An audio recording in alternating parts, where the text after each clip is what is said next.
Vous voyez le texte? Le texte apparaît à l'écran? Oui, c'est bon, on voit Super. bien. Très, très bien. Hop, j'appelle Ronnie et on commence.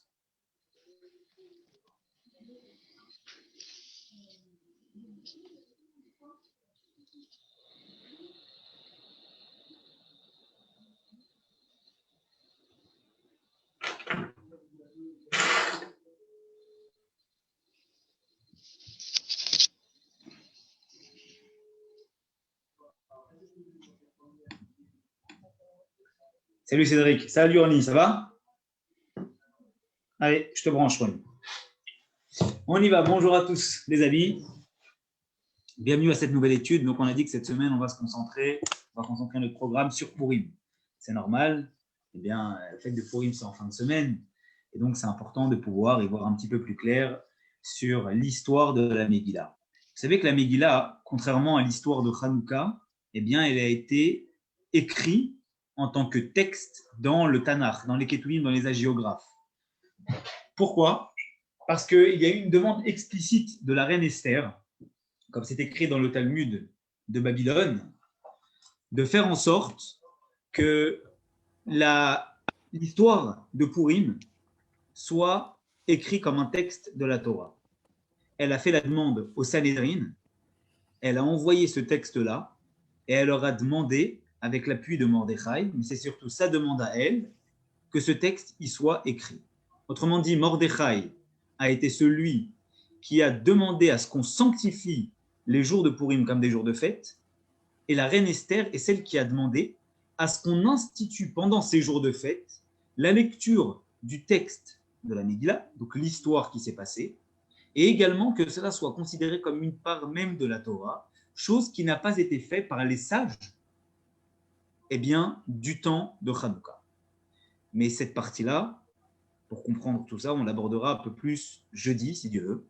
Aujourd'hui, on va se concentrer sur quelques secrets, je dirais, de la Megillah. Lorsqu'on lit la Megillah, comme lorsqu'on lit les autres textes de la Torah, il y a un sens simple et un sens commenté.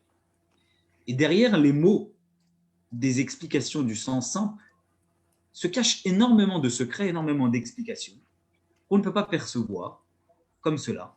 Et on a besoin des explications talmudiques, celles des Amoraïm, de la Guémara, qui viennent nous amener le sens commenté. Alors, ce que je vous propose de faire aujourd'hui, c'est de se concentrer sur le moment où la reine Esther, elle a demandé à ses différentes servantes, d'accord, de jeûner avec elle pendant 3 jours suite à l'annonce du décret de Haman.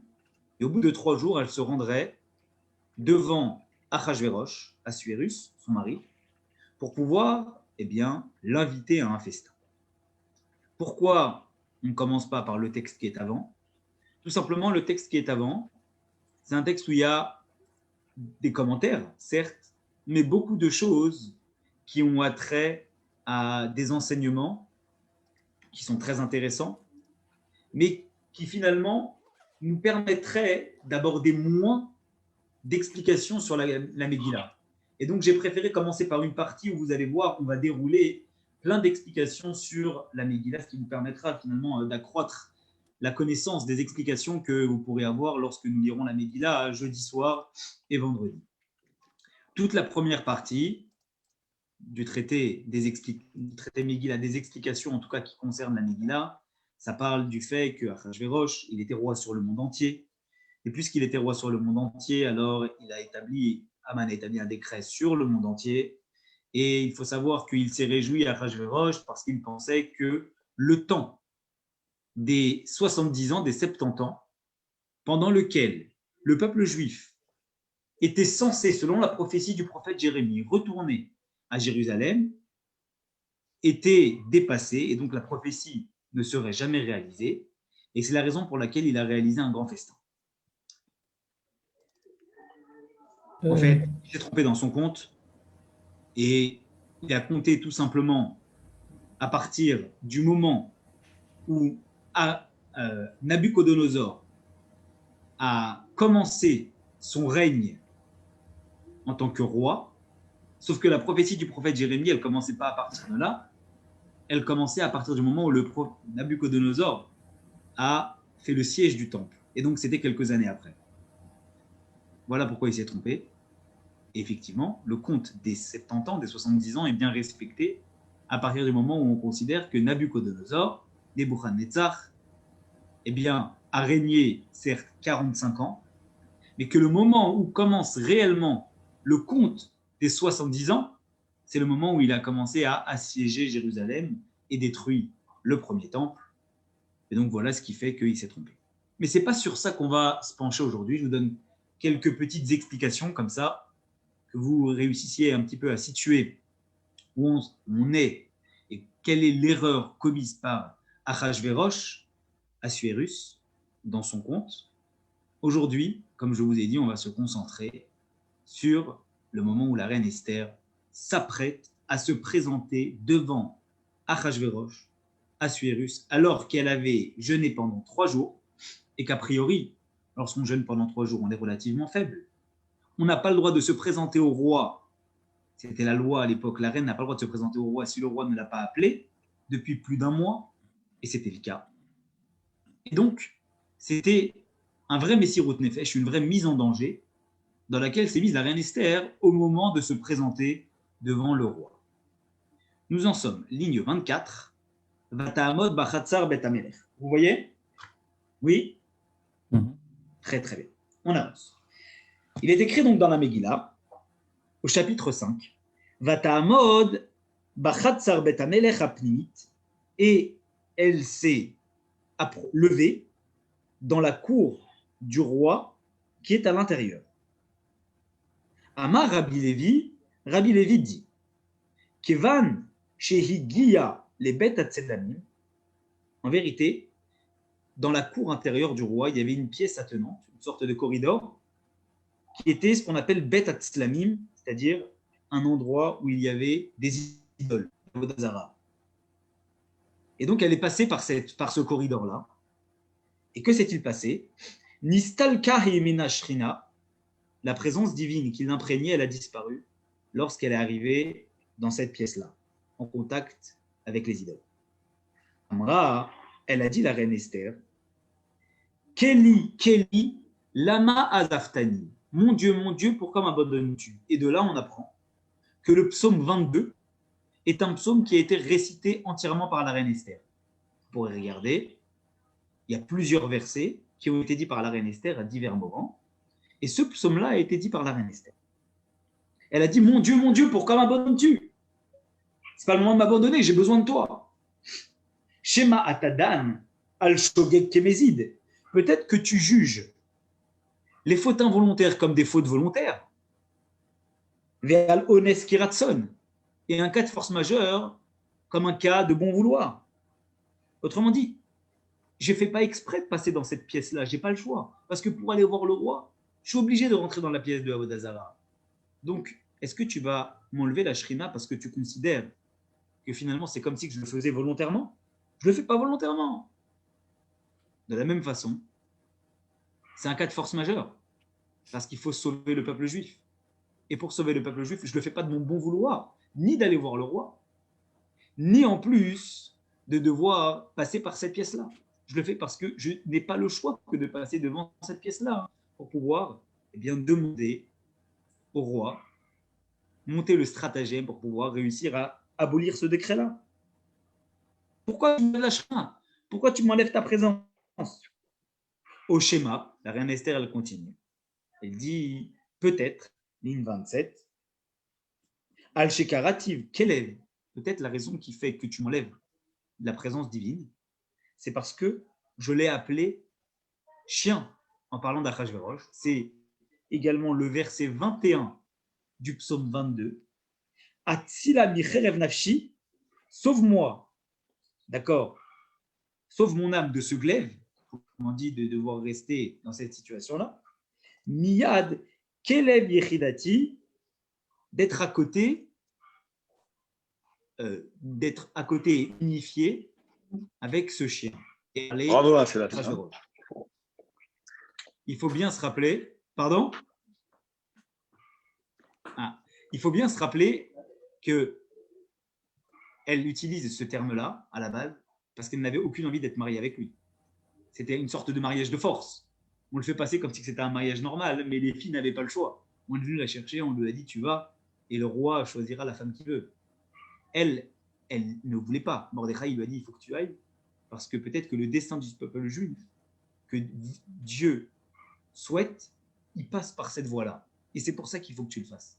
Mais elle n'en avait pas envie du tout. Alors, c'est pour ça qu'elle l'appelle comme ça, mais malgré tout, elle sent à ce moment-là que certainement qu'elle a exagéré dans ses termes, et c'est peut-être pour ça que finalement, elle est privée de la présence divine au moment où elle s'approche du roi. Alors, Khazra, elle s'est sentie mal d'avoir utilisé ce terme-là. Karatou Arié, et juste après, elle l'a appelé le roi. Chez Neymar, comme c'est marqué dans le verset 22, juste après le verset 21 du psaume 22, dans le verset 22 du psaume 22, c'est marqué Oshi Eini Mipi Arié, sauve-moi de la bouche de ce lion.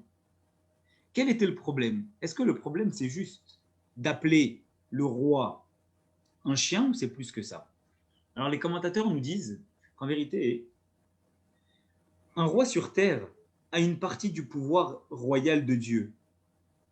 Et donc, même si on n'est pas d'accord avec ce que le roi dit, on ne peut pas l'insulter parce que c'est comme si on insultait en quelque sorte le pouvoir de Dieu.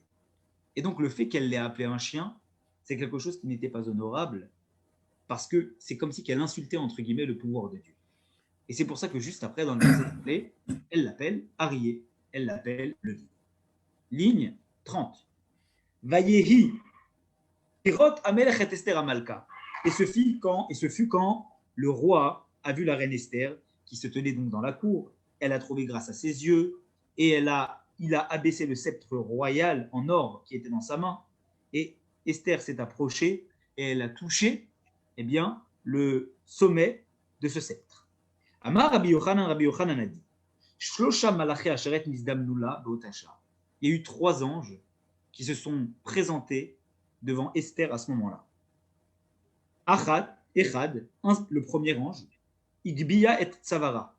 Il a fait en sorte, eh bien, de donner plus de prestance à son cou. Ça veut dire quoi?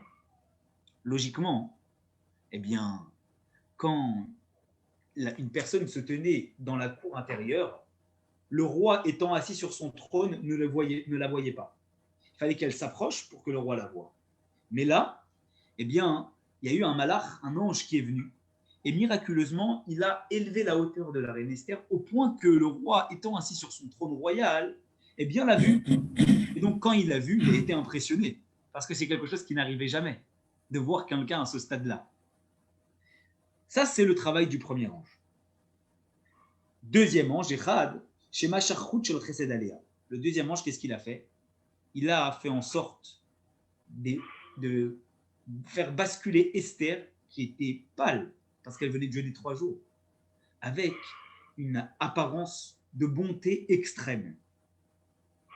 Et donc, tout de suite, le roi, il a été charmé par cette bonté-là qu'il a vue sur la reine. Le Echad et le troisième, chez Matachat Acharvit, c'est celui qui a fait en sorte de faire pencher le sceptre. Donc, autrement dit, les 3 anges sont venus chacun pour une mission. Pourquoi un seul ange n'est pas venu pour les 3 missions? Parce qu'en général, Dieu ne donne jamais plusieurs missions à un seul ange. Chaque ange a une mission, et vous vous rappelez dans l'histoire de Abraham et des 3 anges, Dieu aurait pu mandater un seul ange pour les 3 missions, mais non. Il a préféré donner une mission par ange dans l'histoire d'Abraham, et également pour nous. C'est la même chose. Vekama, la Gemara pose la question, et dit, ligne 33, combien mesurait le sceptre royal du roi Achashverosh? Alors, nous dit Rabbi Irmiya, Shte Amot Aya, il mesurait 1 mètre. Vehemido al Shte Mesre, à la base il mesurait 1 mètre, le sceptre royal, mais il s'est étendu sur 12 amot, c'est-à-dire 6 mètres.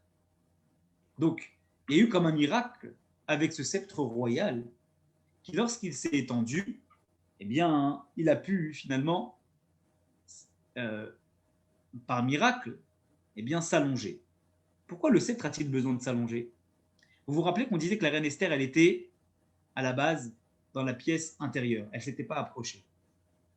Mais ce qui est impressionnant, c'est qu'en général, le roi ne devait pas toucher eh bien, la personne par son sceptre quand il l'abaissait.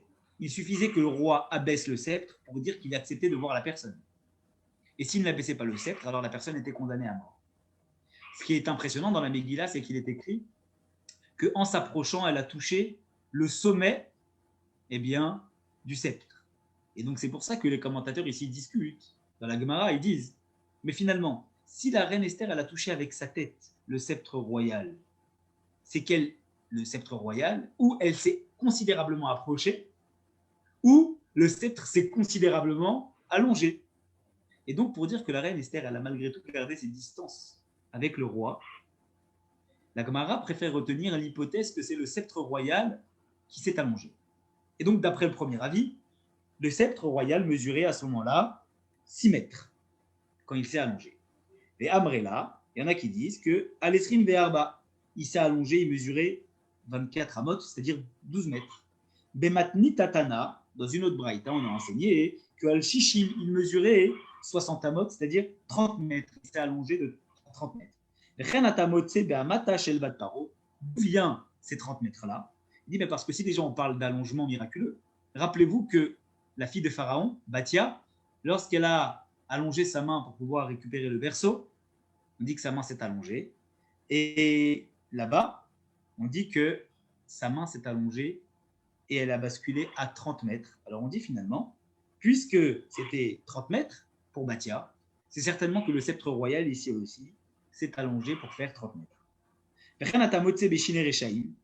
On dit, et c'est quoi cette histoire maintenant? La Gemara, elle pose la question, elle dit, c'est quoi cette histoire de devoir considérer, d'accord, que quand on a affaire à un rachat, à un mauvais, eh bien, on parle parfois de choses qui s'allongent.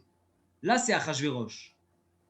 Quel est le rapport entre le fait, à part le caractère technique qu'on a abordé, qu'elle s'approchait et qu'elle a touché la tête, quelle est la raison pour laquelle on est en train de dire qu'il y a un sceptre qui s'est allongé et que c'est le sceptre d'un méchant? Il dit parce qu'en fait, il est écrit dans les Teilim, Shine Rechaim Shibarta, les dents des Rechaim, des impies, tu casses. Amar Resh Lakish, il a dit, Al tikre Shibarta et la Shirbafta. Ne lis pas qui les a cassés, les dents des Rechaim, mais lis Shirbafta qui les a eh bien, allongées. Ces choses-là, elles sont dites dans le Talmud Brachot à propos de Og. Og Melech HaBashan, qui a mené une guerre contre le peuple juif. Il est écrit que ses dents se sont allongées au moment où il a mené la guerre. C'est le premier méchant, finalement, comme il a mené la guerre contre le peuple juif, qui dit que ses dents s'allongent. Vous allez me dire, mais quel rapport entre les dents qui s'allongent et le fait finalement, eh bien, de souffrir un rachat? Mais Rav David, Oui. excuse-moi. Oui. Og Melech HaBashan, c'était pas la personne qui est restée dans l'arche de Noé? Oui, bien sûr. Mais à la base, c'était quelqu'un, celui qui était dans l'arche. Alors, il y a une discussion, est-ce que c'était Og ou est-ce que c'était Sichon? D'accord, ça c'est la première chose. Est-ce que c'était Sichon Melech HaEmori ou est-ce que c'était Og Melech HaBashan? Admettons que ça soit Og. Quel est le problème de Og? Alors, il faut savoir que Og, quand Moshe Rabbeinu il l'a vu, il a eu peur. Parce qu'il a dit, ce type-là, il a un mérite. C'est quoi le mérite qu'il a? Premièrement, il a survécu à l'arche de Noé. Deuxièmement, mais il est resté vivant jusqu'à Moshe Rabbeinu? Oui, il est resté vivant jusqu'à Moshe Rabbeinu. Ouais. Premièrement, il a été sauvé par le déluge. Mais Rav David Mechila, mais ça fait combien de générations de Noach à Moshe Rabbeinu? Il y a plus de 10 générations. Entre Noach, c'est simple. Noach, c'est en l'an 1000. Moshe Rabbeinu. 7-8 ans après, il y avait quoi? Il y avait Abraham Avinu. Non. Oui, mais Noach, c'est en l'an 1000. On va calculer plus ou moins combien de temps Og a vécu. Og, c'était en l'an 1000. Moshe Rabbeinu, il a tué Og en 2450 environ. D'accord? Ça veut dire qu'il a vécu 1450 ans. À l'époque, on dit que les gens ne pouvaient plus vivre plus que ce temps-là. Mais maximum 120 ans. Excuse-moi, mais 1450 ans, il est resté vivant? Alors, laisse-moi finir, comme ça tu vas comprendre. Donc, non, pourquoi je te dis ça? Parce qu'on dit que le plus âgé, c'était Metouchala. Il avait 1000 ans, ou 900 et quelques années. J'explique. C'est la Torah qui nous dit. J'explique. À la base, il est écrit qu'on ne peut pas vivre plus que 120 ans à cette période-là. Et même si tu veux Metouchala, il a vécu 969 ans. Donc, c'est celui qui a vécu le plus longtemps.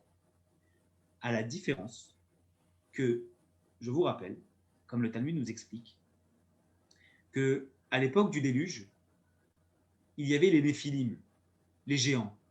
D'où venaient ces géants? Ils venaient de relations interdites entre des anges et des êtres humains. Et donc, puisqu'ils venaient de relations interdites entre des anges, des mauvais anges, et des êtres humains, ça en a fait des géants. Des géants qui ne rentraient pas dans la règle générale de vie ou de vécu des êtres humains. Les êtres humains, certes, ils ne pouvaient pas vivre plus que 969 ans. C'était Mathusalem qui a vécu le plus. Mais ces géants-là, dont on parle, Og et Sichon, ce sont des géants qui ne rentraient pas dans cette règle, parce qu'eux, ce n'étaient pas complètement des êtres humains. C'était en partie des êtres humains et en partie, ils avaient quelque chose d'ange en eux. Et donc, c'est pour ça qu'on peut considérer qu'ils aient vécu plus longtemps. Ce n'est pas impossible qu'ils aient vécu plus longtemps parce qu'ils avaient une part d'ange en eux. Et deuxièmement, ils ne contredisent pas cette règle-là parce que c'était aussi des anges. Tu comprends, Pinchas? Donc les 1450 ans, c'est quelque chose qui est dépassé par la règle de base de Mathusalem, parce que Mathusalem est un homme. Et cette règle qui a été fixée, c'était une règle exclusivement pour les hommes, les êtres humains. Alors que Og et Sichon étaient des géants et donc ils ne rentraient pas dans cette règle-là. Donc, Og, il a vécu 1450 ans. Moshe Rabbeinu, quand il a vu, il est écrit que Og, Akar Argadol, il a vu Moshe Rabbeinu, il a pris une montagne, il l'a déracinée. Imagine, il a pris une montagne, il l'a déracinée. Il a dit, oh là là, c'est incroyable. Qu'est-ce qui va se passer? Il voulait prendre la montagne et la mettre sur le peuple juif. Et il y a eu un miracle. Qu'est-ce qui s'est passé? Eh bien, la montagne, elle a, en quelque sorte, cette montagne-là, au lieu de la, quand il l'a prise, au lieu de la mettre sur le peuple juif, eh bien, il l'a tout simplement, il y a eu des fourmis qui sont venues et qui se sont glissées en dessous de son bras et du coup, il a perdu le mouvement et la montagne, au lieu de la mettre sur les juifs, il l'a mis sur sa tête. Et donc, du coup, qu'est-ce qui s'est passé? Il a mis la montagne sur sa tête et il est écrit là-bas que la montagne, elle est montée sur sa tête, mais ça ne lui a pas fait mal. Ce qui lui a fait mal, c'est qu'il avait des dents, d'accord, qui étaient tellement, la montagne, elle était tellement lourde qu'elle a fait en sorte que ses dents, les racines de ses dents ont poussé et ses dents se sont allongées, au point qu'après les dents, elles se sont plantées dans le sol et la montagne avait la tête coincée entre ses dents plantées dans le sol et la montagne sur sa tête, et c'est comme ça qu'il s'est étouffé et c'est comme ça qu'il est mort. D'accord? Maintenant, il faut savoir que ça, c'est comme ça qu'il est mort. Sichon, le deuxième géant, comment il est mort? Il est mort parce qu'il avait aussi vécu quelque chose d'incroyable et il avait vécu aussi tellement longtemps. Mais vous savez, c'est marqué que c'est lui qui allait annoncer à Abraham, d'accord, que Sarah était décédée. Comme il l'a annoncé, Vayavo à Palit, c'est marqué dans la Torah, on parle de Sichon. Comme c'est lui qui est venu annoncer ça, alors en vérité, Moshe Rabbeinu pensait qu'il était béni par Dieu parce qu'il a rendu service à Abraham. Et Dieu lui a dit, il n'est pas béni. Pourquoi? Parce que même s'il a fait une bonne action, il a pensé qu'il pouvait prendre Yitzhak, ce petit bébé, et l'écrabouiller dans sa main. Donc il a voulu faire du mal à un descendant d'Abraham, et donc il a perdu son mérite. Et Moshe Rabbeinu, c'est Moshe Rabbeinu qui l'a exterminé lui-même, Sichon, l'autre géant. Donc là, en tout cas, c'est de là qu'on apprend. Grâce, t'as compris l'histoire du géant? Ouais? J'ai compris. Super, ok. Alors, c'est de là qu'on apprend qu'il y a une punition, que les dents s'allongent dans le cadre d'un géant. Et ça a été le cas, comme on l'a dit, à propos de Og. Et ça a été le cas du Charvit Hazahav, du sceptre royal de Achashverosh quand il l'avait dans sa main.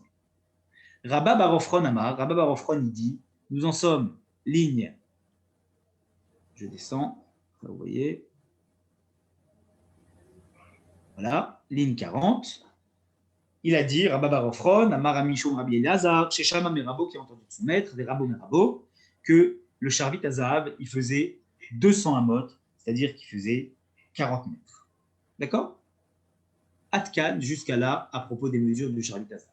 Maintenant, le sceptre royal a été penché sur la reine Esther, et Achashverosh regarde la reine Esther et lui dit, Vayomer la Amelech, il lui a dit, le roi à la reine Esther, Amalka, Ma bakashater, quelle est ta demande? Atratsi amalchut ve'inaten lach. Atratsi amalchut ve'teas, pardon. Jusqu'à la moitié de la royauté, ve'teas, et cela sera fait. Demande-moi la moitié de la royauté et je te donnerai. Tanour Abanan, les sages ont enseigné, voilà, ligne 42. Khatsi Amalchut, excusez-moi, j'ai dépassé une ligne. Khatsi Amalchut, c'est quoi la moitié du royaume? Vélo Kala Malchut, il n'a pas dit je te donne tout le royaume, il a dit je te donne la moitié du royaume. Pourquoi il a dit ça à Achashverosh, à la reine Esther? En vérité, c'était parce qu'il voulait dire qu'il n'était pas prêt à lui donner tout simplement la moitié. Je t'aime bien, mais pas assez pour te donner tout le royaume. Il y a d'autres explications. La Gemara donne d'autres explications. Vélo Davar, Shechotzet, la Malchut. Et pas, d'accord, des choses qui. Et pas des choses qui sont à l'intérieur du royaume. Autrement dit, je te donne la moitié du royaume, mais je ne suis pas prêt à te donner, d'accord, une chose en particulier qui se trouve à la moitié pile du royaume. Maininhu, de quoi il parle? Binyan Bet Hamikdash, la construction du Bet Hamikdash. Ça veut dire quoi? Ça veut dire qu'en fait, si on calculait le territoire que possédait Achashverosh dans les 127 provinces et qu'on faisait la mesure géographique, d'accord, de toute cette distance entre ces différentes provinces qu'il possédait, à Khatsi Amalchut, à la moitié des 127 provinces, en distance, il y avait Jérusalem. Il y avait le Bet Hamikdash. Et c'est pour ça qu'il lui a dit Ad Khatsi Amalchut, jusqu'à la moitié du royaume. Autrement dit, je te donne jusqu'à la moitié. Mais quand tu arrives à la moitié, ce qui est à la moitié, ça, je ne te donne pas. C'est quoi, nous dit la Gemara? C'est la reconstruction du temple. Ça veut donc dire que d'après la Gemara, Achashverosh savait à cet instant-là qu'elle était juive. Et donc, comme il savait qu'elle était juive, il a dit tout de suite, ne me demande pas la reconstruction du temple, ça je ne te le donnerai pas. Et c'est à ça qu'il faisait référence quand il a dit Atrati Amalchut, jusqu'à la moitié du royaume. Jusqu'à, et pas à la moitié, je ne te la donne pas. Demande-moi, mais pas la reconstruction du temple. Yavo Amelech ve'Aman à la Mishté. Qu'a dit Esther à Achashverosh, ligne 46? Elle lui a dit que le roi et Aman viennent au festin que je vais leur organiser. Tanour Abanan, les sages ont enseigné, ligne 47, Mara Esther chez Zimna et Aman. Pourquoi la reine Esther elle a voulu inviter Aman à un festin avec son mari? Quel rapport? Invite ton mari. Mais quel rapport tu dis au roi que tu vas inviter Aman à un festin? C'est quoi l'histoire? Rabbi Eliezer Omer, je remonte, Rabbi Eliezer, il dit, tout en haut à la ligne 48, Pachim Tamnalo. En vérité, il faut savoir que, la reine Esther, elle a caché des ordures à l'intérieur de ce qu'elle avait préparé dans le festin. Chez Neymar, comme c'est marqué dans le Teilim Samertet, Ye'ish ilchanam nifnehem lepar sera pour les gens qui ne sont pas bons, d'accord, leur table comme une poubelle. Et donc, elle avait caché des choses comme ça dedans. Rabbi Yeshua Omer, Rabbi Yeshua, il dit, Mi ben avia lambda. D'où elle avait appris, d'accord, qu'il faut donner à manger à son ennemi, de la maison de son père. Esther l'avait appris. Chez Neymar, comme c'est marqué dans les Michelet, Imraev sonacha, si ton ennemi a faim, et chilo lechem, donne-lui du pain. Quel rapport donne du pain à ton ennemi? Pourquoi tu donnerais du pain à ton ennemi? C'est marqué ici, la soif, tu lui donneras également de l'eau. La suite du verset, c'est parce que des braises, tu vas faire bouillir sur sa tête, et Hachem, il te remboursera, il te paiera. Autrement dit, un des conseils qui est donné ici par la maison du père de Esther qu'elle avait appris, c'était que quand tu as un ennemi, donne-lui à manger. Rabbi Meir Omer, pourquoi? On va expliquer pourquoi. Rabbi Meir Omer, Rabbi Meir il dit Kedesh lo itol etza veimrod. En vérité, la raison pour laquelle elle a invité Aman à un festin, c'est justement parce qu'elle savait très bien que dans ces conditions, quand il y aurait Aman et le roi à la même table, ensemble, elle pourrait demander au roi, devant Aman, d'annuler le décret. Et là, eh bien, Aman, il serait tellement mal que le roi, il pourrait dire sur place, j'annule le décret. Rabbi Yehuda Omer, Rabbi Yehuda dit, autre raison pour laquelle elle a organisé un festin pour les deux lignes 51. Kedeshelo yakiruba chez Yehudit. En fait, la raison pour laquelle elle a organisé un festin, c'était justement parce que elle ne voulait pas que Aman sache qu'elle était juive. Parce que si Aman aurait su eh bien, qu'elle était juive, alors que le décret approchait considérablement, qu'est-ce qui se serait passé? Il aurait avancé le décret contre le peuple juif. Donc en invitant Aman et Achashverosh à un festin, avec de la nourriture qui n'était pas cachère, Aman ne se serait pas douté que la reine Esther serait juive. Et donc à ce moment-là, ce serait passé inaperçu dans la tête de Haman, et il ne se serait douté de rien du tout.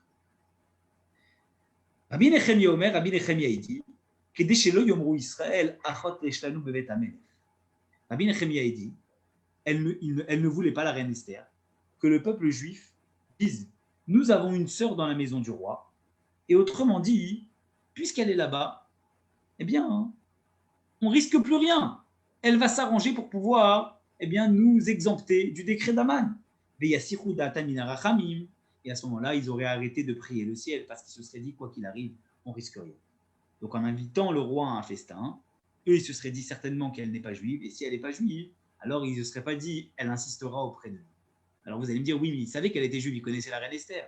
Oui, mais ils se sont imaginés que comme elle était dans le palais du roi, si elle invitait le roi à un festin et Aman, c'est qu'elle n'avait plus aucune, je dirais, émotion, aucun sentiment positif pour le peuple juif.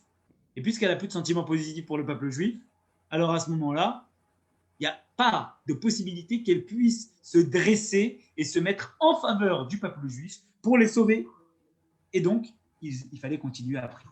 Et c'est ce qu'elle a voulu. Rabbi Yossé Omer, Rabbi Yossé, il dit, ligne 54, Kedesheye Matsuila Bechol Et.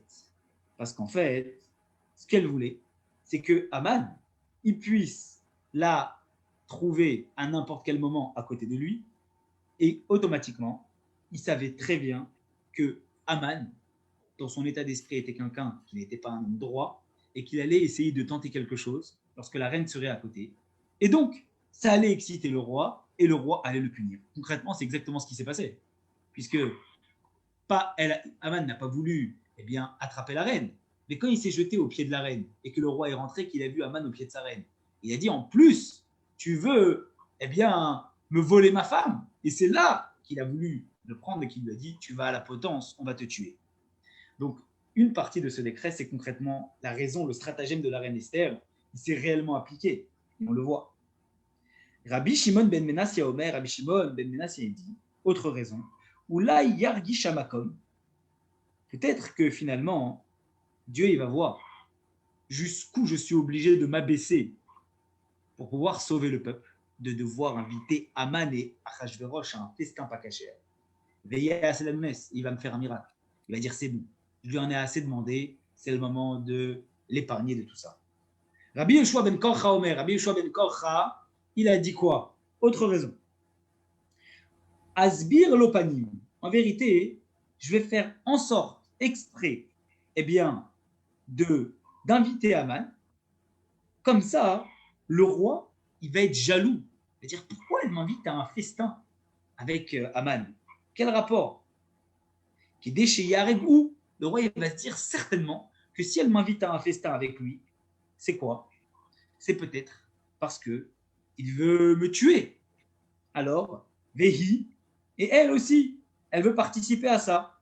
Et donc, automatiquement, ça serait encore mieux quand Aman, il se retrouverait devant le roi. Le roi, il aurait déjà en lui un sentiment de jalousie, et ça serait encore plus simple de faire pencher la balance en faveur de la reine Esther, parce que le roi déjà, eh bien, il avait Aman dans le collimateur. Rabban Gamliel Omer, Rabban Gamliel, il dit, nous sommes ligne 57, Melech Afrefachan Aya. Achashverosh, c'était un roi qui disait tout et son contraire.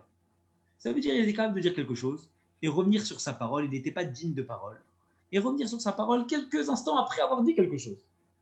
Alors, qu'est-ce qui se passe? La reine Esther, elle a dit, le problème, il est comme ça. Si je vais le voir seul, le roi, et que je lui demande d'annuler le décret, il va me dire oui. Aman, il va venir après, il va lui dire non, on n'annule pas. Il va dire à Aman, ok, on n'annule pas. Donc la meilleure façon de faire en sorte que justement, aussi bien la reine Achashverosh et Aman soient ensemble et que la décision elle soit prise sur le moment, c'est que les deux soient réunis pour ne pas qu'Aman il essaye d'embrouiller par la suite le roi. Tout se passera au même moment quand je serai présente. Aman, Rabban Gamliel, il a dit Rabban Gamliel, Adain tzrichimanu les modae. Il y a encore une autre raison, après toutes les raisons qu'on a évoquées. Vous imaginez toutes ces raisons-là, toutes ces stratagèmes que la reine Esther, toutes ces hypothèses de stratagèmes que la reine Esther elle a pu imaginer, et c'est la raison pour laquelle elle a invité Aman et Achashverosh au Mishté.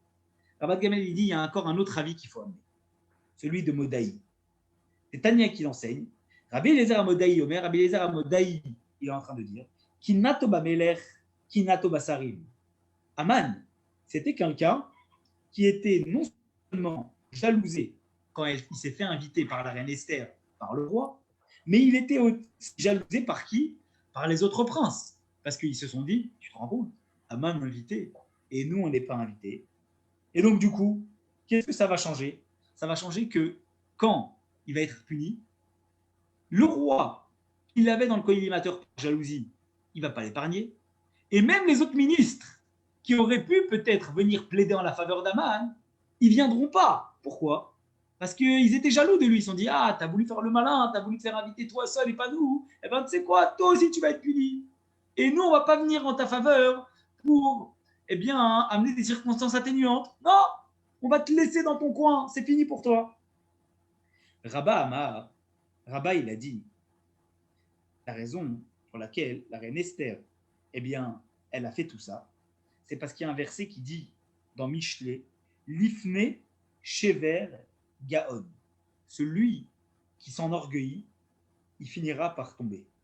Et la reine Esther, elle a voulu cultiver justement chez Aman un certain orgueil d'être invité, lui, ça lui est donné. Elle avait voulu cultiver un certain orgueil dans Aman, au point que le verset va pouvoir s'appliquer et que puisque tu t'enorgueillis, alors que tu finiras par tomber. Abaye et Rava de Amré, Abaye et Rava, ils ont dit, nous en sommes ligne 61, Tarvaillou ensemble, Bechumam Ashit et Mishtem. Il faut savoir que la punition des Réchaïm, elle vient à travers un festin, à travers la nourriture. Et à ce moment-là, pourquoi?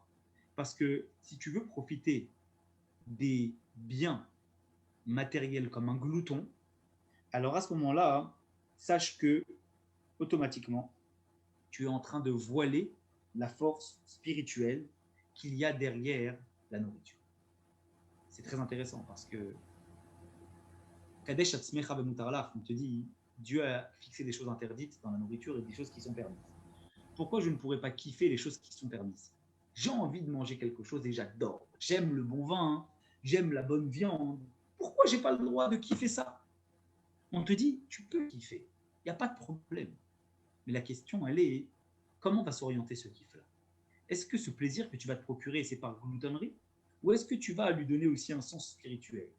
En faisant la bénédiction sur l'aliment que tu vas manger et en considérant qu'il va te donner de la force à travers la bénédiction que tu vas faire pour pouvoir faire le service de Dieu encore mieux, tu vas donner une double connotation spirituelle à cet aliment-là. C'est peut-être un kiff que tu vas avoir, mais en même temps, non seulement tu lui as donné une symbolique spirituelle parce que tu as élevé la matière en faisant la bénédiction, mais deuxièmement, tu as fait en sorte de penser à ce que cette nourriture-là, elle va te donner la force de pouvoir par la suite être encore plus fort pour servir Dieu. Et donc, du coup, tu lui as donné une force spirituelle. Et ça ne vient pas, eh bien, complètement te laisser tomber dans le plaisir matériel unique. À l'inverse, une personne qui ne fait pas de bénédiction avant de manger, qui oublie de la faire, ou qui n'a pas la pensée de devoir se dire qu'il va le faire pour avoir de la force pour servir Dieu. Je ne parle même pas de celui qui malheureusement ne mange pas de la nourriture qui est cachère. Malheureusement, en soi, le kiff n'est pas un problème. Mais puisqu'il ne lui donne pas une dynamique spirituelle à cette nourriture qu'il est en train de manger, alors il met, je dirais, les bouchées doubles sur le plaisir spirituel, le plaisir spirituel, matériel, mais sur le plaisir spirituel, eh bien, il est pris de court et il est complètement recouvert. Et donc, du coup, il n'a plus la protection de Dieu sur lui, en quelque sorte. La protection de Dieu, elle est remplacée par le bon plaisir matériel qu'il a accordé à cette nourriture et à cette boisson qu'il est en train de boire. Et du coup, finalement, il cause sur lui eh bien, des mauvaises choses. C'est une des raisons pour lesquelles il faut s'efforcer, non seulement de manger cachère, pour conserver une protection de Dieu, mais en plus de ça, quand on mange cachère, avoir en tête au moins de faire la bénédiction quand on est en train de manger quelque chose, et au mieux, se rappeler que la bénédiction n'est pas suffisante, mais qu'il faut se rappeler que l'aliment que je suis en train de consommer, il est là pour me donner de la force et de la motivation encore plus pour faire la volonté du Créateur. Ashkach et Rabba, Baravua le Eliaou. À propos, on raconte une histoire à propos de, la Gemara nous dit, de Rabba Bar Eliaou. Nous en sommes à la ligne 63, Chazak. Il a trouvé un jour Rabba Baravua Eliaou. Il a rencontré Eliaou Hanavi. Amarle lui a dit Rabba Baravua, Keman Chazia Esther Ve'avdachi. Dans la Gemara, on a cité une quinzaine d'explications pour expliquer le stratagème d'Esther. Quand il l'a vu, Eliaou Hanavi lui a dit dis-moi, c'est pour quelle raison que la reine Esther elle a fait ça? Pour laquelle des 15? Et explique-moi c'est quoi le stratagème. Je veux savoir. Amarle lui a répondu Eliaou Hanavi, Kechulu Tanaï ou Kechulu Amorai. La reine Esther, quand elle a posé son stratagème, elle a imaginé les 15 hypothèses, et c'est pour ces 15 hypothèses-là qu'elle l'a fait. Donc ça veut dire que le coup, il était préparé et avec une minutie extrême, au point qu'elle savait exactement pourquoi elle allait faire ça, et qu'elle avait 15 raisons de le faire, et c'est pour ça qu'elle l'a fait. Suite, Aman est donc arrivé par rapport à ce festin où il est invité par la reine Esther, et évidemment, qu'est-ce qu'il a fait? Il est allé raconter ça à toute sa famille et à ses enfants. Et Aman a raconté cela, a raconté l'honneur, d'accord, de sa richesse et également à la multitude de ses enfants.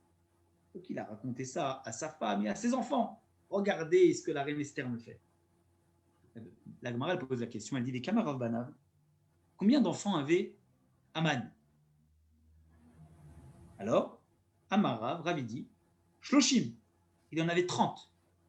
Asara, Metou, il y en a 10 qui sont morts avant l'histoire de Aman, avant l'histoire de la reine Esther. Asara Nitlou, 10 ont été pendus, c'est les 10 enfants qu'on cite dans la Megillah, les 10 enfants qui ont été pendus. Et Asara, il y en a 10 Mechazerin al-Tachim, qui sont devenus, à la suite de cette histoire, tellement pauvres qu'ils étaient obligés d'errer de maison en maison pour pouvoir manger. Les Rabban Anamré, les sages disent Otan chez Mechazrin al-Tachim, Shilinaya. Ces fameux enfants qui ont erré de maison en maison pour se nourrir, ils étaient 70, 70. Ils n'étaient pas juste 10. Donc ça voudrait dire qu'Aman avait 90 enfants. 70 qui erraient, 10 qui ont été pendus et 10 qui étaient morts avant. Dire-t-il, comme c'est écrit, dont on le sait, il y a un verset dans le roi Samuel, dans le prophète Samuel, qui dit Seveim balechem niskaru. Ils ont été rassasiés par le pain et par la boisson. Al tikre seveim, ne lis pas rassasié, seveim, du terme saba, et là, shivim, mais 70, 70. Donc en fait, on parle ici de 70 enfants d'Aman qui étaient extrêmement riches et qui sont venus des pauvres et qui ont dû errer de maison en maison pour pouvoir se nourrir. Comme quoi, les fautes de l'homme, à ce stade-là, elles peuvent avoir une influence, pas simplement sur les gens qui nous entourent, mais également sur la descendance. On dit qu'il y a le sroutavot, le mérite de nos ancêtres. Un enfant, il a le mérite de ses ancêtres. Mais un enfant, il peut avoir aussi le passif, que Dieu nous en préserve de ses ancêtres. Donc on a une responsabilité double. La responsabilité par rapport à nos actes, mais la responsabilité également de la transmission par rapport à nos descendants. Le Maharsha, il explique qu'en vérité, non, on ne punit pas un enfant sur les actions de son papa, à condition que l'enfant, eh bien, il regrette les actions du papa. Ça veut dire que soit l'enfant, il accepte complètement ce que son papa il a fait, et à ce moment-là, il est tributaire également de la punition. Soit l'enfant, il est conscient que ce que son papa a fait, c'était quelque chose qui n'était pas bien, et à ce moment-là, il n'est pas tributaire de cette chose. On n'a pas dit qu'il doit accuser son papa, on a dit qu'il ne doit pas, eh bien, valider dans son cœur les mauvaises actions commises par ses ancêtres. Rami Baraba Amar, Rabbi Barama, il a dit, Koulan, en vérité, ils étaient combien? Tous les enfants de Haman, Matei Mouchmonav, ils étaient 280, de plusieurs femmes évidemment. Chez les marques, comme c'est marqué, des Rov Banav, c'est marqué Rov Banav, qui veut dire la multitude d'enfants. Rov, Vav, Resh, Vet, eh bien, la valeur numérique, c'est 208, pas 280, excusez-moi, 208. 208. Le Vav, c'est 6, le Bet, c'est 2, ça fait 8, et le Resh, c'est 200, 208. Donc on dit, le Rov signifie, et c'est 208 enfants. Il allait raconter à ces 208 enfants ce qui est arrivé. La Gemara, elle pose la question, elle dit, les Rov, nous en sommes à la ligne... Monter. La ligne combien? Il faut monter. On ne la voit pas. Je descends. Ouais. Je descends. Excusez-moi. Voilà. Ici. Très bien. Alors, Gemara pose la question, elle dit, Verov, dit, t'es sûr que Rov, ça fait 208? Il dit, ça fait pas 208, Rov. Il dit, ça fait combien? Il dit, ben Verov, ça fait Matan Verbi Saravu, ça fait 214. Parce que Vav, le premier Vav, c'est 6. Le deuxième Vav, c'est 6, ça fait 12. Le Bet, c'est 2, ça fait 14. Le Resh, ça fait 200. Donc 214, ça ne fait pas 208. Il dit en vérité, non, tu te trompes. Pourquoi? Maram Dachan Baritzrak, Verov. Quand c'est marqué Verov dans la Megillah, ce n'est pas marqué Vav, Resh, Vav, Bet. C'est marqué Vav, Resh, Bet. Et donc, du coup, il n'y a pas le deuxième Vav, il n'y a que le premier, donc ça fait 208. 208 enfants qu'avait Haman. On continue sur maintenant l'essentiel du miracle. C'est 206. 206. Non, il y a le Vet. 20. Ah oui, plus de... Chapitre 6, l'essentiel du miracle, le moment où on élève la voix quand on écoute la Megillah, le moment où le sommeil du roi a été perturbé. Balaïla ou Nadedash Natamelech ligne 76. Ce fut cette là, le sommeil du roi a été perturbé. Amar Rabbi Tanchum, il a dit Rabbi Tanchum, Nadeda shnat malko shel olam. En vérité, quand on dit que le sommeil du roi a été perturbé, on parle du sommeil de Dieu. C'est le sommeil de Dieu qui s'est réveillé. Hein? Oh, Dieu, il dort. Alors, on a expliqué à maintes reprises, mais c'est l'occasion également de le rappeler. Quand le peuple juif fait la volonté de Dieu, alors le peuple juif, il justifie le choix que Dieu a fait, au point où même si Dieu ne nous a choisis pas pour ce qu'on fait, il nous a choisis juste comme ça, sans raison, on reste malgré tout protégé de Dieu. Mais quand le peuple juif ne fait pas la volonté de Dieu, ça n'invalide pas le choix de Dieu, on reste pour autant juif, mais on n'a pas le coup de pouce de la protection de Dieu. Et donc comme le peuple juif à ce moment-là était dans une situation où ils avaient mangé du festin d'Achashverosh, ils étaient complètement assimilés, alors à ce moment-là on dit que Dieu, il était en quelque sorte en mode sommeil par rapport au peuple juif. Et ce soir-là, quand on dit que le sommeil du roi a été perturbé, c'est parce que c'est le parallèle, le pendant de ce qui se passe en haut dans le ciel, où le sommeil du roi, Dieu a été perturbé, Dieu s'est réveillé de son mode sommeil, entre guillemets, et il a réenclenché la protection de Dieu. C'est pour ça qu'on dit que c'est le moment principal de la Megillah, parce que c'est le moment où finalement Dieu il a reconnecté le peuple juif avec sa protection ultime qu'il leur accorde. Rabbanan Amré, les sages disent Nadedou Elionim. En vérité, quand on parle de la protection, on ne parle pas de la protection de Dieu. Ils disent, on parle en fait du sommeil des anges. Les anges, jusqu'à maintenant, ils n'étaient pas intervenus, on va dire, plus de leur propre bon vouloir pour venir aider. J'explique. On a dit tout à l'heure qu'il y a 3 anges qui sont venus aider la reine Esther, parce que Dieu les a envoyés pour aider la reine Esther. Maintenant, les anges en haut, quand Dieu leur demande quelque chose, ils le font. Mais ils peuvent aussi pousser pour que Dieu fasse quelque chose. Ils peuvent aussi se mettre du bon côté, du côté des avocats, pas du côté des procureurs. Alors à ce moment-là, on dit que jusqu'à présent, les anges, ils étaient en mode procureur. Dès qu'il y a eu Balaïla, où les anges ils se sont mis en mode avocat. Et ils ont dit, nous aussi, on va se mettre là, on va se réveiller, on va se bouger pour aider le peuple juif à sortir de cette situation. Et puisque en haut, les anges se sont bougés, alors en bas, le roi aussi, il a été réveillé, il n'arrivait pas à dormir parce qu'il était perturbé, ça bougeait dans son esprit. Rava dit, Shnat Hamelech Achashverosh Mamash. C'est vraiment le sommeil du roi qui a été perturbé. Nafla le milta bedate. Qu'est-ce qui le perturbait, nous dit la Gemara? Il avait un truc dans sa tête qu'il n'arrivait pas à faire passer. Amar, il a dit, Maï des Kaman des Amin Esther les Aman. Pourquoi la reine Esther, elle m'a invité à un festin avec Haman? Elle n'a jamais fait ça. Et vous vous rappelez, on a dit tout à l'heure que justement, un des stratagèmes de la reine Esther, c'était justement que le roi se questionne sur cette raison qui fait que la reine Esther l'ait invité avec Haman à un festin. C'est ce qui s'est passé. Le roi, il n'arrivait pas à dormir après ce festin. Il dit, pourquoi il m'a invité à un festin avec Haman?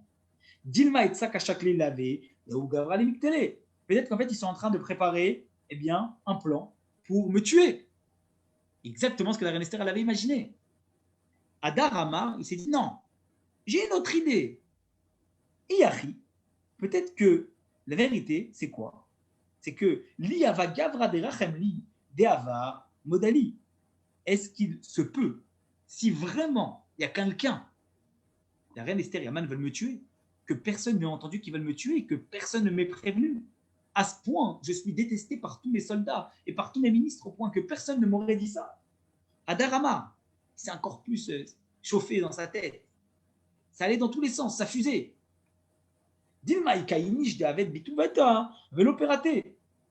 Peut-être qu'en fait, il y a un homme parmi mes soldats qui m'a causé du bien et je ne l'ai pas récompensé. Et donc, du coup, les gens se disent, à quoi bon aller voir le roi et lui annoncer qu'on veut le tuer si finalement on n'est pas récompensé puisqu'il ne récompense pas? Et en fait, c'est pour ça que par tout ce déroulé qui s'est passé dans la tête d'Achashverosh, en se disant, ils veulent me tuer, personne ne m'a prévenu. Mais si personne ne m'a prévenu, c'est parce qu'ils ne m'aiment pas. Pourquoi ils ne m'aiment pas? Parce que je ne les récompense pas. Et de là, il a dit, et c'est pour cela qu'ils ne m'ont pas dévoilé. Miyad, tout de suite, il a dit quoi le roi? Vayomer, il a demandé qu'on lui amène le livre des mérites pour voir est-ce qu'il y avait une personne qui avait fait du bien au roi et qu'on n'avait pas récompensé. Voilà, eh bien, le lien qui existe entre eux. Le fait qu'il a le sommeil perturbé et le fait qu'il ait demandé qu'on lui lise.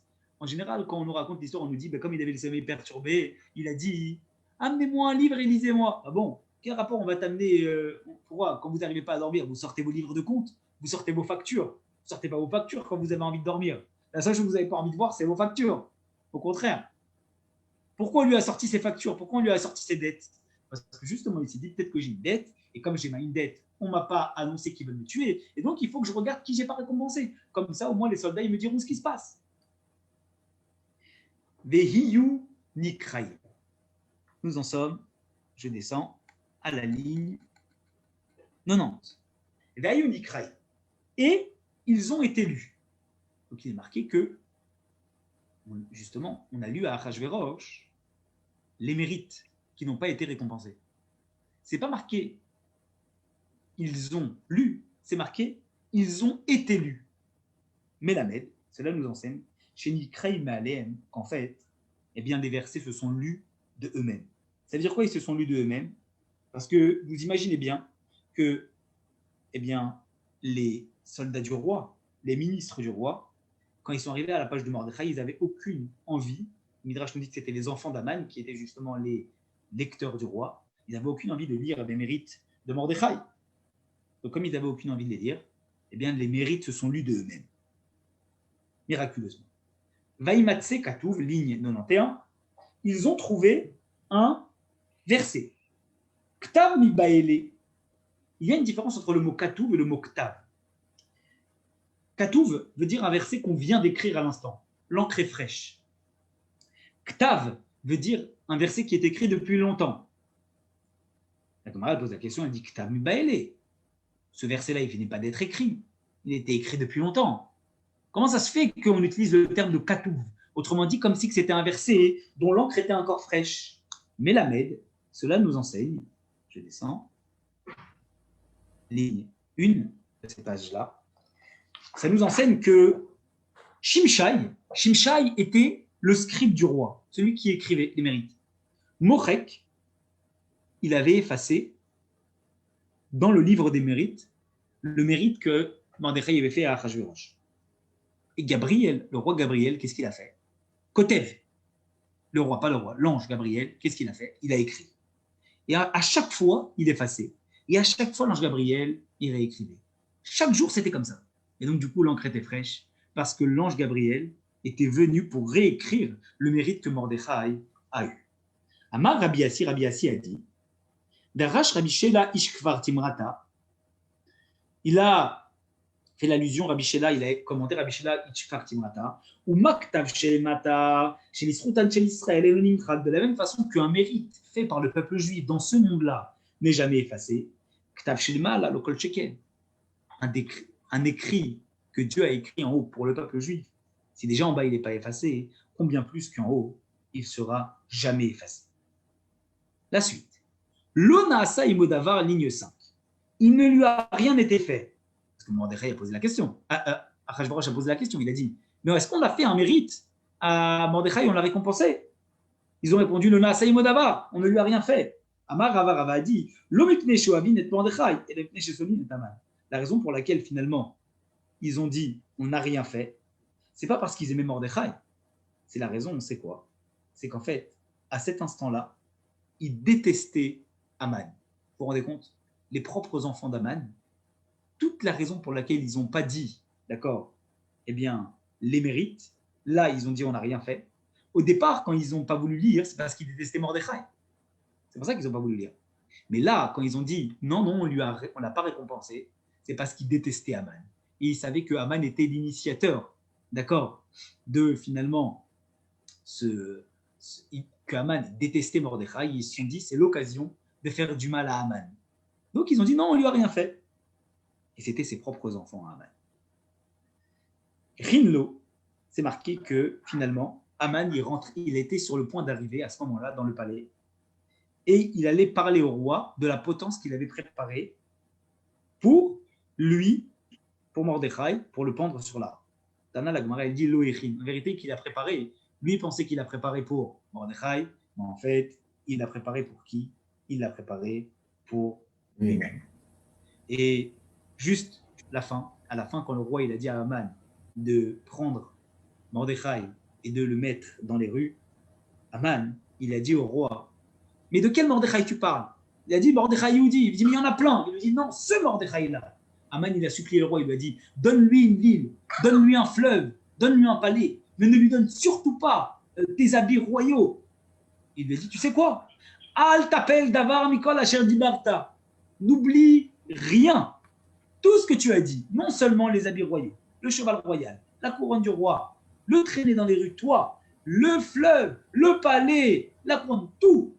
Al t'appelle Davar Mikol Asher Dibarta. Tu ne vas rien oublier et tu vas tout lui donner. Voilà les amis, quelques explications sur la Gemara. Est-ce qu'il y a des questions? Je me lance, Rav. Si vous permettez. On dit que donc il a été dit que Esther réclame le royaume entier, que le roi ne lui attribue que la moitié. Non, elle ne le réclame pas. Excusez-moi, monsieur Raymond. C'est le roi qui lui propose. Il lui dit jusqu'à la moitié du royaume, je te donnerai. Elle n'a pas réclamé. Très bien. Du coup, ça ne change pas trop ma question. Comment ça a pu la moitié extrapoler en distance jusqu'au temple? Parce que s'il donne la moitié, supposons que j'ai un verre d'eau, je le partage avec vous, le verre est plein, et je vous dis, je vous donne la moitié. De quelle moitié il va s'agir? Celle que vous allez boire en premier, celle que je vais boire en premier. Donc, comment a été définie la moitié à ce moment-là pour dire, voilà, ça va de là à là, et non pas le contraire, qui aurait pu inclure le temple.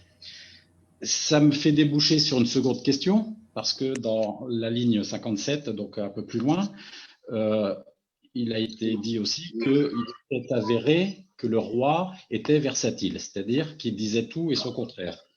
De ce fait, s'il dit tout et son contraire, la moitié peut être inversée ou la moitié peut être totale, de donner la totalité du royaume. Donc, je me suis posé ces deux questions-là. D'accord. Alors, vous vous souvenez qu'au tout début de la Megillah, il est écrit que les provinces que possédait le roi Assuérus étaient de l'Inde à l'Afrique. L'Inde et l'Afrique, c'est pas très très loin, mais en fait, on dit que c'est le contraire. C'est de l'autre côté du globe, vous faites le tour, pas l'inverse. On en a parlé dans les lois de la Megillah, vous vous souvenez, Absolument. il y a de Rambam. C'était de l'autre côté.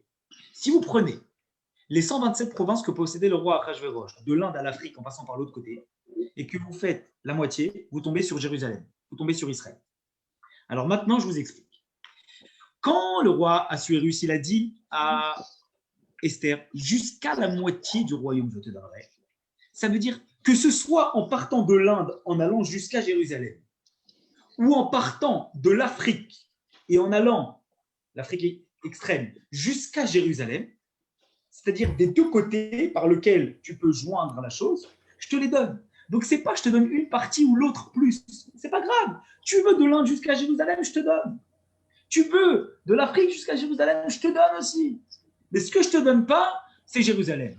Autrement dit, il lui dit Ad Khatsi Amalchut, jusqu'à ce que tu arrives à la moitié de mon royaume. Jusqu'à cette limite-là, je te donne, d'un côté ou de l'autre. Je te donne cette moitié-là. Mais Jérusalem, je te donne pas. Très bien. D'accord ? Merci. Est-ce qu'il y a d'autres questions?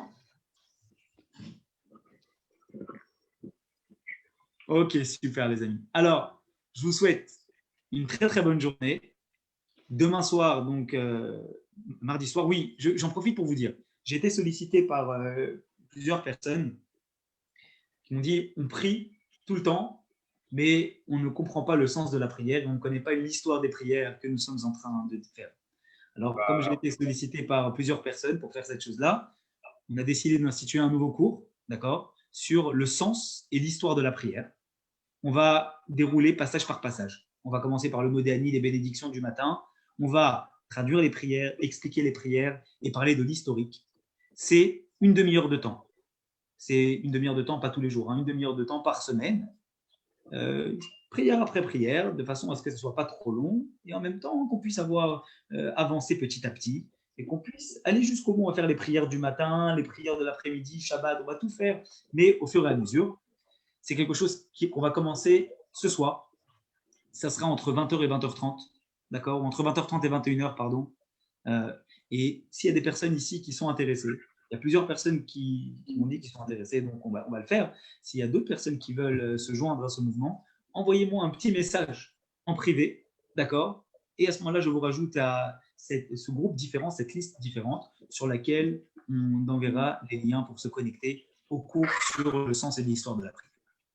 Voilà, à part ce qu'il y a ce soir, demain soir, mardi soir, une autre étude sur Purim, et si Dieu veut, jeudi, Bézrat Hashem, on donnera une explication profonde sur le sens de la Megillat Esther et sur l'histoire.